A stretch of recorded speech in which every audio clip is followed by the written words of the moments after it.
So here comes the first drum fill. No, I'm kidding, not that one. We will start with 80s style analog tom fill. The first thing, of course, we need an analog tom. So we have a tom sound like this. But if you think like a drummer, you need a high tom, mid tom, and low tom. So you can have these different notes when you play the toms. You can either pitch this down, but I like to use different tom samples. It gets a bit more interesting because of that. We have a mid tom and low tom together. So we have this dun dun dun sound. It's really the core of the sound. However, for a bit more aggressive tracks, this is a bit too light. So we need to layer this one with snare or rim sound. The same idea applies. First we have a high rim. Here though, I don't want to have 3 different rims. I will just have a one high and one low rim. There's kind of a tension in between. And together. Now we have stronger sound. What you can do here, group them up and put something like a glue compression, a really slow attack, and fast release. You can turn on the soft clip as well. Just glue them together. But to modernize this, we need some type of rolls under it. Drum roll, please.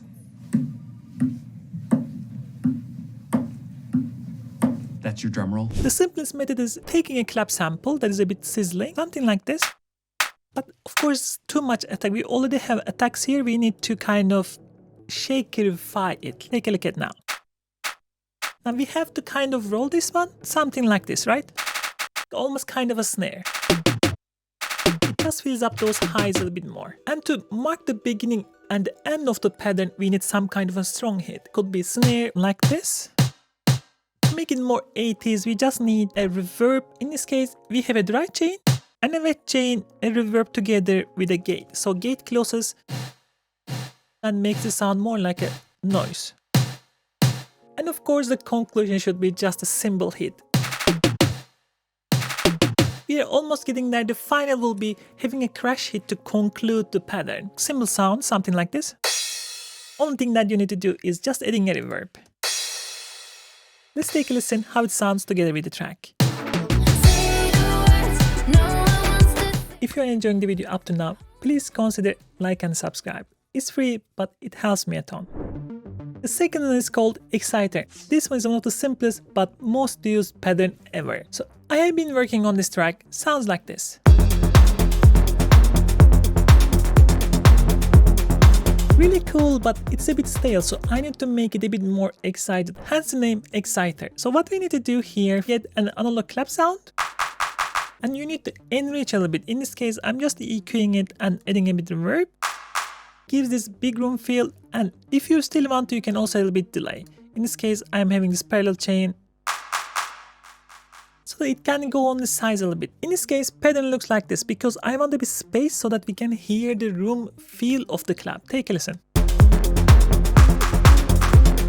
But now we don't have an answer, so easiest answer pattern should be a lead sound or a sound that in the front in the mix, or you can use another clap sound or snare sound. In this case, let's use another clap sound, something like this. This one is tighter, so it will feel different when you play together.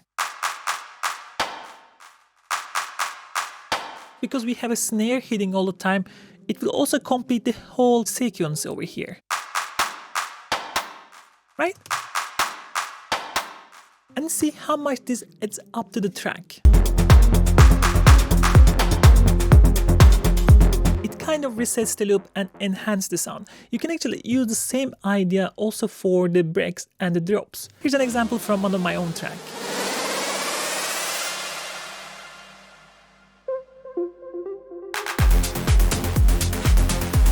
Same sound, but this time it's a bit tighter to give this faster feel for the drop.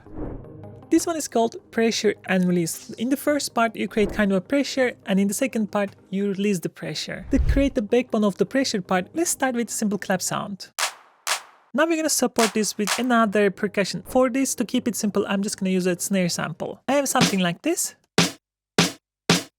To keep it more authentic, I'm gonna actually use the space in between over here, and same idea here, maybe one here and maybe one there. Also, you need to kind of adjust the volume levels a bit to make it a bit more relaxed. Same idea with the placement, so you can move the things from the grid to make it a bit loose in the feel, right? Maybe the last one will be quieter. And I feel like this emphasizes strong first beat. What you can do, maybe cut off from the trance in a little bit.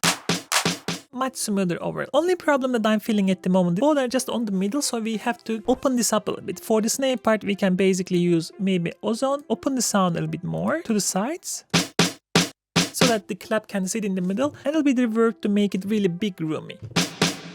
Now they sound more complete. To make the pressure more obvious, you can also use kind of a reverse sound. It could be anything. I will just put a reverse noise, EQ out the lows,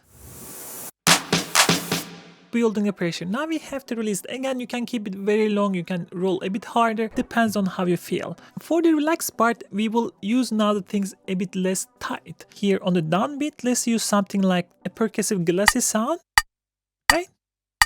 Of course, this is too dry compared to everything. Let's say with the reverb.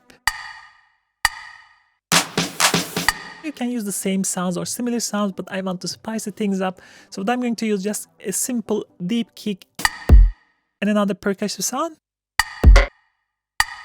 There's two ways here. Either you can use here and make it super relaxed, or if you are going, for example, for a drop to make it a bit more exciting, you can take this and conclude with a cymbal sound, like a drop coming in with a cymbal, something like this.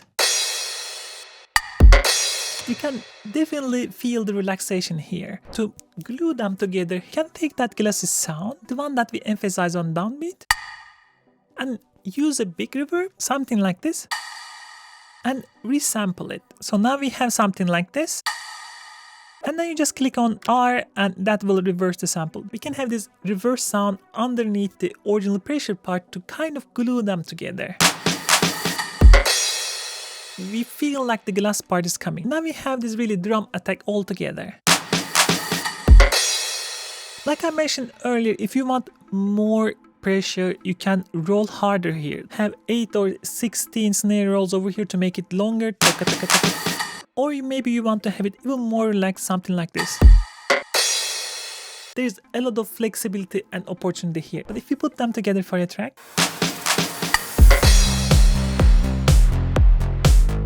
so this was the drum fills. If you want to learn more about the drums, I have a magical video over here. Take a look.